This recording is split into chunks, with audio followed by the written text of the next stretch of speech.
So I know what you're thinking. What is this strange, slightly horrific, yet beautiful in its own right bike-shaped object behind me? Welcome back, everybody, to the Cave of Bad Ideas, where I do lots of experiments on my own bike so you don't have to. And today I'm going to be checking out this guy. This is the S-Ride rear derailleur. S-Ride, not SRAM or Shimano, S-Ride. What's interesting about this rear derailleur is not only does it have a long cage, it actually has an overlong cage, as it says here on the back of the box. So what that means is that it is able to shift a mullet setup. So if you've got 11 to 48 or 11 to 50 in the back, this rear derailleur will supposedly do it. What's also interesting about this rear derailleur is that it works natively with Shimano 105 or GRX 11-speed road shifters without any other hackery needed. You don't need a goat link, you don't need a tan pan. It should just work straight out of the box if you've got a Shimano road shifter. If you're familiar with our budget mullet series, you know I have tried many things to get road shifters to work and have massive rear gearing for touring and bike packing. And a lot of those hacks involved aftermarket pieces and some kind of fudgery with them. This is interesting because it's supposed to work straight out of the box. Also, as you know, if you're trying to assemble a bike in today's world, a lot of parts are hung up overseas because there is a container shortage, but you can buy this derailleur today, now, have it next week, from the folks at Soma Fab, who did send this over for this video. MSRP on this guy is $79. So while not the cheapest, dirt cheap rear derailleur, I think it's competitive with GRX. And the best part is you don't have to spend extra money to get a goat link or a tan pan or a JTEC shiftmate, all those other things just to make this work. So other things to know about this derailleur, it comes in what they're calling jet black. To my eyes, it's more of a very high gloss black, which is actually one thing I don't like about it. I wish it came in more of a matte color, so it would look a little bit more sleek and high end. As per the box, it does come with a clutch mechanism. It's not one that you can turn on and off, but it was definitely noticeable in the setup and also a little bit in the shifting, but I will get to that later. And what else? This particular model is 11 speed. So how are we going to test this? If you haven't noticed, it is cold. It's probably like 20 degrees in here, so I'm trying to make this video as quickly as possible. So I have put it on my trusty Crust Bambora. I'm using the bike more as a jig to hold a shifter and the rear derailleur. So that's why there are two handlebars. This is the primary one that actually functions and manipulates the brake, and this is the test one. The shifter here is 11-speed Shimano 105, and it's mounted to the Ritchie Beacon handlebar. Look for a review of the bar in the spring. Okay, if you thought this was bad, you should see the back. So the keen-eyed among you will notice that there are two rear derailleurs. Again, this was the rear derailleur I was using, and I didn't want to disassemble it and all that stuff because it takes so long just for a short video. So I've done like any good hacking mechanic would do. I've just used Gorilla Tape and have taped the rear derailleur to the seat stay.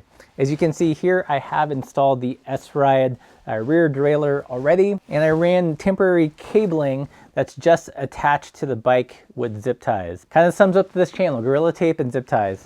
It's not the sleekest cable routing, so there is a little bit of slop, but it will be interesting to see how well this rear derailleur shifts. One kind of interesting thing about this rear derailleur is that it did not come with a cable adjuster, which is a little bit odd since most road-focused rear derailleurs do have some kind of cable adjuster built in, since the shifters themselves do not. So to make this work, to really fine-tune it, I did harvest a inline cable adjuster and put it on the back here. So that is one thing to note. If you do go this route, you will also need a cable adjuster to fine tune the shifting. I think it's a bit of an omission. I feel like it either should have been built in or included with the box. But again, shouldn't be a deal breaker if it works. Again, this is just a functional test. Will it shift? What is the quality of the shifting? Are there any moans and niggles to be aware of right off the bat? All right, so we are in the highest gear. Oh, before I shift it, I know some of you guys are going to be asking about this rear cassette. This is the Garbaruk rear cassette, 11 to 50. Pretty lightweight for its range, and I love it. Love it. Works great. It's going into low gears just fine. And there you have it. Shifts great.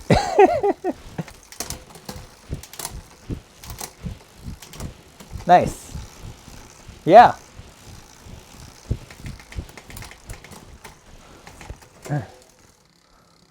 So it works.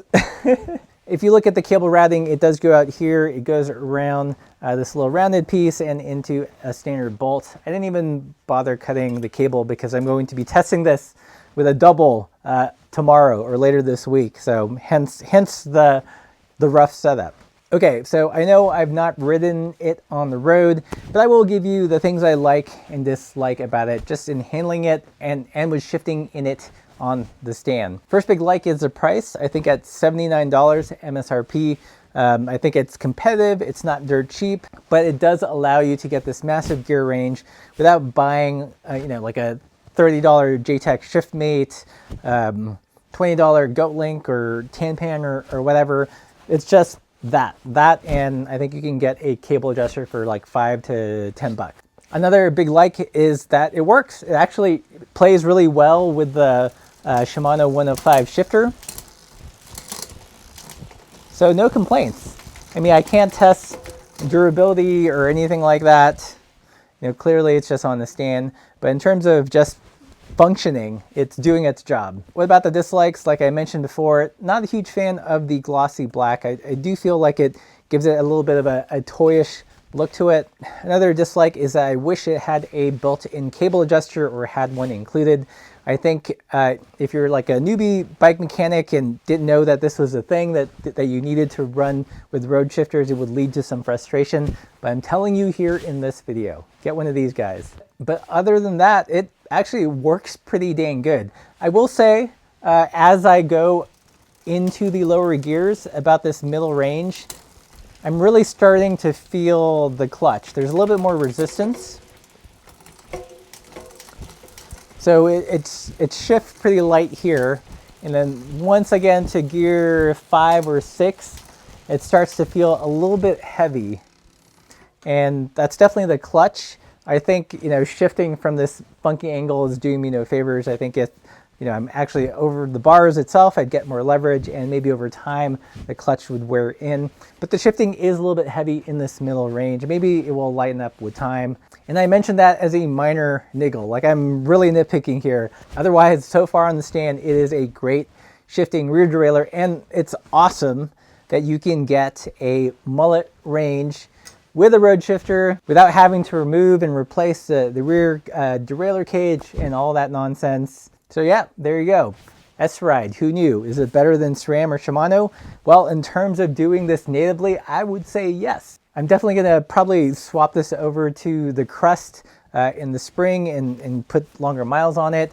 Right now it's kind of bodged on, because for my next video with this rear derailleur, I'm gonna see how it works on a 4630 double. We'll see how it shifts with the 4630 and 1136 cassette, and then I might try jamming in the largest 11-speed cassette on the rear and seeing if it will shift. If you want to see that video, definitely subscribe.